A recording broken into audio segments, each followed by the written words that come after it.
గొంతెత్తేసిన BJP, BRS శాసనసభలో. నేను నిన్ననే అన్నాను. బీఆర్ఎస్, బీజేపీ ఎమ్మెల్యేలు, ఎంపీలు, ఎమ్మెల్సీలు ఇంకా నాయకులు ఈ సర్పంచుల లొల్లే మాకొద్దురా బాబు అనుకున్నారు. వాళ్ళు ఫోన్లు చేస్తే లిఫ్ట్ చేస్తలేరట, వాళ్ళని పట్టించుకుంటలేరు. మళ్ళీ వాళ్ళు గెలిస్తేనే అసలు యాక్చువల్గా వీళ్ళ కోసం పనిచేసేది ఎవరయ్యారు అంటే రేపు ఓట్లు వేయించేది సర్పంచ్లే. కానీ వానికి ఎన్నికలు వస్తే వీళ్ళు మాత్రం ముఖం చాటేస్తున్నారు. ఇది విచిత్రం. అందుకే నీకు ఇది అదే వార్త. సర్పంచ్ అభ్యర్థుల నుంచి ఫోన్ కాల్స్ రాగానే స్థానిక ఎమ్మెల్యేలు జంకుతున్నారట. గత 2 రోజులుగా ఫోన్లు కూడా ఎత్తుతట్లేదు. నెంబర్ చూసి ఫోన్ పక్కన పెడుతున్నారు. ఎందుకంటే ఫోన్ చేసేది పార్టీ తరఫున బరిలోకి దిగిన సర్పంచ్ అభ్యర్థి. ఎన్నికల్లో గెలిచేందుకు సలహాలు సూచనలు అడిగితే పర్లేదు, కానీ డబ్బులు అడుగుతున్నారు.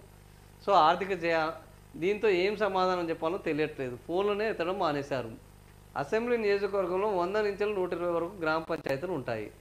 వీటికి ఆర్థిక సాయం ఒక్కడికి చేస్తే సరిపోదా? ఈ విషయం తెలుసుకొని మిగతా గ్రామాల్లో పోటీ చేస్తున్న అభ్యర్థుల నుంచి డిమాండ్